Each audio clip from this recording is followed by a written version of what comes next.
नमस्कार दोस्तों। तो कहानी की शुरुआत में हम देखते हैं एक कपल को। उसमें जेंट्स का नाम है मैक और लड़की का नाम है रिचर्ड। रिचर्ड जो कि प्रेग्नेंट थी, इसी वजह से वो दोनों एक दूसरे के साथ टाइम स्पेंड करने के लिए घर से बाहर घूमने निकलते हैं। लेकिन आगे रोड बंद होने की वजह से मैक अपनी गाड़ी को जंगल के रास्ते से ले जाता है। अब जंगल के रास्ते से आगे होके जा रहे थे, तभी एक टूटी हुई नाव को वो देखते हैं और उसका ध्यान भटक जाता है। तभी गाड़ी का एक्सीडेंट हो जाता है। इसी एक्सीडेंट की वजह से उन दोनों को तो कुछ नहीं होता, लेकिन उनकी गाड़ी पूरी तरीके से बर्बाद हो जाती है। गाड़ी गाड़ी बर्बाद होने की वजह से वो अब चल के ही कुछ हेल्प लेने का फैसला करते हैं और दोनों चलने लगते हैं। लेकिन रिचर्ड जो कि प्रेग्नेंट थी, उसी वजह से उसको प्रॉब्लम हो रही थी चलने में। तो मैक जो है वो एक पेड़ पे चढ़ने के बाद मोबाइल से कवरेज का मिलने का ट्राई करता है, लेकिन उसको वहाँ पे दूर एक फार्म दिख जाता है, मतलब कि ये घर दिख जाता है। तो उतर के वो दोनों वहाँ पे कुछ हेल्प लेने के लिए जाने का सोचते हैं और दोनों उस तरफ चलने लगते हैं। जैसे ही वो दोनों उस घर पे पहुँचते हैं तो वो देखते हैं कि वो जो घर है उसके बाहर एक बोर्ड लगा है, उसमें लिखा है कीप आउट प्राइवेट प्रॉपर्टी, यानी कि ये प्राइवेट प्रॉपर्टी है, यहाँ से आप दूर रहिए। लेकिन उसको नज़रअंदाज करके एक मदद की आशा से वो दोनों उस घर की तरफ चल जाते हैं। जैसे ही वो घर की तरफ जाते हैं और फिर वहाँ जाके खड़े रहते हैं तो देखते हैं पीछे से एक जीप आती है और उसके अंदर एक बॉब नाम का बंदा होता है। वो इन दोनों को उनकी प्राइवेट प्रॉपर्टी में आता हुआ देख के दोनों को धमकाता है, लेकिन वो इस लड़की को प्रेग्नेंट देख के फिर वहाँ पे रुक जाता है और थोड़ा नरमाई से पेश आता है। वो उसको पूछता है कि क्या तुम्हारे पेट में जो बच्चा है वो क्या है? तो वो लड़की बताती है कि वो लड़का है। तो तुरंत ही ये बॉब जो है उसका हाव भाव चेंज हो जाता है, बिहेवियर चेंज होता है। वो दोनों को अपनी गाड़ी में बैठने के लिए बोलता है कि चलो मेरी गाड़ी में बैठ जाओ, मैं आपको मेरे घर ले जाता हूँ। तो जब रिचर्ड और मैक दोनों गाड़ी में बैठ के आ रहे थे तो रिचर्ड एक लड़की को साइड में देखती है और वो देखने के बाद मैक को बताती है कि देखो वहाँ पे। तो जब मैक वहाँ पे देखता है तो वो लड़की वहाँ से गायब हो चुकी थी। उसके बाद मैक और रिचर्ड दोनों बॉब के घर आ जाते हैं। वहाँ पे उसकी वाइफ और बॉब के दो बेटे उनका इंतज़ार कर रहे थे। वो उनका बहुत ही अच्छे से स्वागत करते हैं।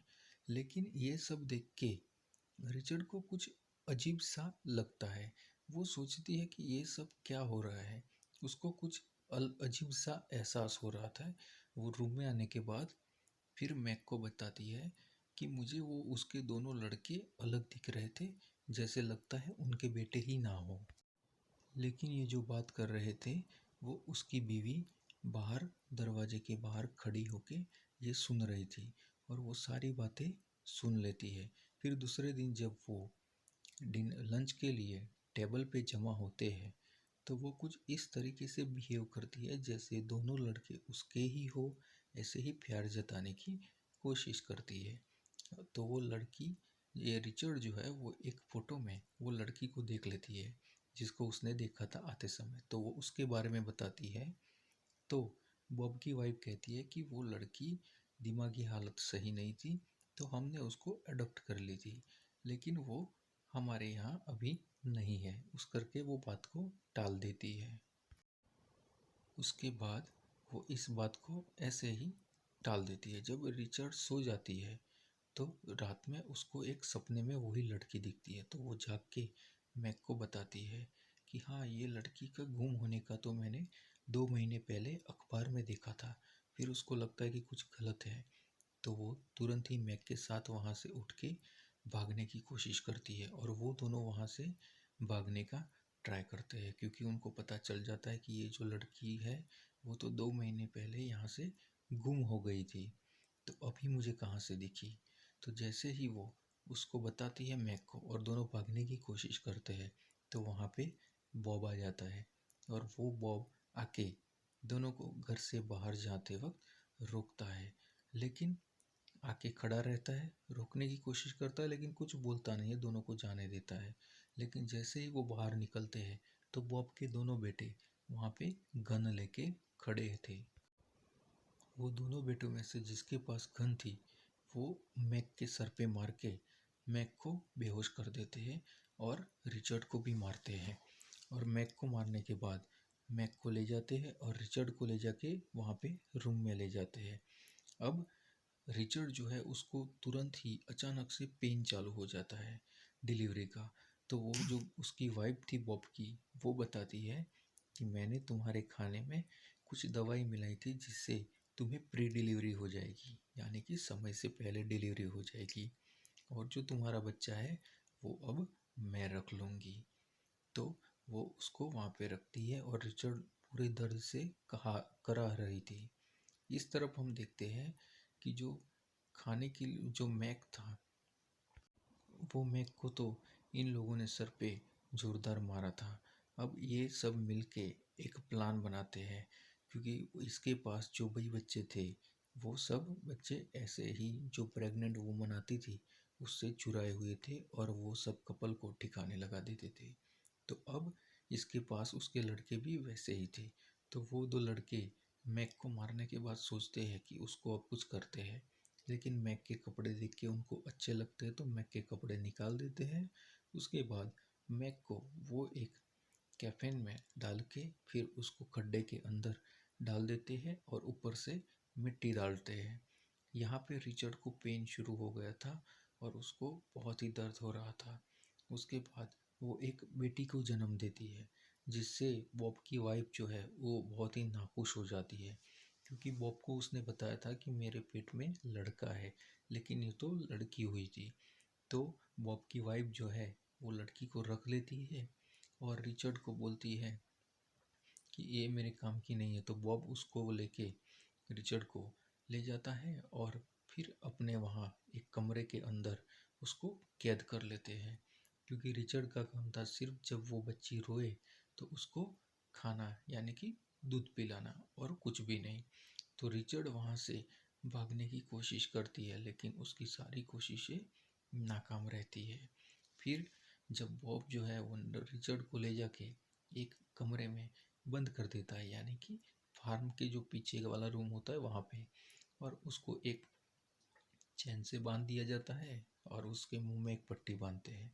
सिर्फ उसका काम था जब बच्ची भूखी हो तो सिर्फ उसको दूध पिलाना और कुछ भी नहीं। तो अभी ही उसकी डिलीवरी हुई थी और बच्चा भी छोटा था, और उसके बाद भी उसको इतना काम हो रहा था, मतलब इतना लोड होने की वजह से वो बहुत ही अपने आप को वीकनेस फील कर रही थी। वो वहाँ बैठ के बहुत ही रोती है। अब इस तरफ देखते हैं कि जो मैक है, जिसको कफन में डाल के ज़मीन के अंदर डाला गया था, उसको होश आ जाता है।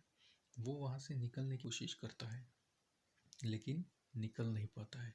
तो वो बहुत ट्राई करता है निकलने की, और दूसरे दिन सुबह का जैसे ही सीन दिखाते हैं तो कुछ करके वो ज़मीन से बाहर निकल आता है। अब बाहर निकलने के बाद वो उस तरफ चलने लगता है जिस तरफ उन लोगों का घर था, लेकिन उसको रास्ता पता नहीं था और उसके पास कपड़े भी नहीं थे। लेकिन वहाँ पे वो देखता है कि कुछ दो बंदे वहाँ पे घूमने के लिए आए हुए थे। तो रिचर्ड का हस्बैंड मैक वहाँ जाके उनसे कुछ हेल्प मांगता है, लेकिन वो दो बंदों को लगता है कि जैसे ये तो कोई पागल बंदा है, तो वो उससे हेल्प करने की ना बोलते हैं और उससे दूर रहने की कहते हैं। तभी मैक का दिमाग चकरा जाता है, तो वो दोनों को बांध देता है और उसमें से एक बंदे के कपड़े निकाल के मैक पहन लेता है और फिर उनको वहाँ रखता है। पर फिर मैक उसको एक चाकू भी देता है और बोलता है कि अगर आपको अभी भी विश्वास नहीं हो रहा है तो ये चाकू लीजिए और अपने आप को फ्री कर दीजिएगा। अब यहाँ पे रिचर्ड जो है उसकी हालत बहुत ही ख़राब थी। अब वो देखती है तो सामने वो लड़की जो उनकी थी वो आके खड़ी है और रिचर्ड उनसे हेल्प मांगते हैं। वो लड़की फिर भी हेल्प किए बिना वहाँ से चली जाती है। यहाँ पर बॉब के दोनों लड़कों को कुछ अलग सा सोचते हैं और वो दोनों रिचर्ड के साथ ज़बरदस्ती करने लगते हैं, कुछ करने का सोचते हैं गलत सा। लेकिन वहाँ पे मैक आता है, तो वो लड़की वहाँ खड़ी थी, वो उसको मैक को रास्ता दिखा के हेल्प करती है। तो मैक को पता चल जाता है कि वो लड़की वहाँ पे कहीं रूम में छुपी हुई है। तो मैक वहाँ चला जाता है और वो दोनों लड़कों को मार के दोनों को मौत के घाट उतार देता है। दोनों को मारने के बाद मैक जो है वो रिचर्ड को वहाँ से फ्री करता है और उसको लेके भागने की कोशिश करता है। तभी वहाँ पे बॉब आ जाता है और बॉब के हाथ में बंदूक थी।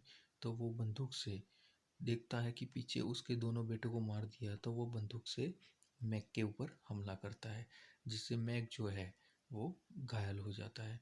और तभी वो रिचर्ड को कहता है कि तू यहाँ से भाग जा, मैं उसको निपट लूँगा। लेकिन रिचर्ड ऐसे हालात में मैक को छोड़ के जाने के लिए तैयार नहीं थी। तो बॉब जो है वो रिचर्ड के ऊपर भी हमला कर देता है, फिर उसको बांध के उसको भी वहाँ पे डाल देता है। तभी वो देखती है, रिचर्ड की जब आंखें खुलती है तो वो लड़की भी उसके सामने थी और उसके हाथ में भी कुछ जंजीरें बांधी हुई है। अब रिचर्ड जो है वो उस लड़की से हेल्प मांगती है और दोनों मिलके वहाँ से भागने की कोशिश करते हैं। कुछ करके वो दीवार तोड़ देते हैं और वहाँ से रिचर्ड बाहर निकलती है और वो अपनी बेटी को ढूंढने लगती है।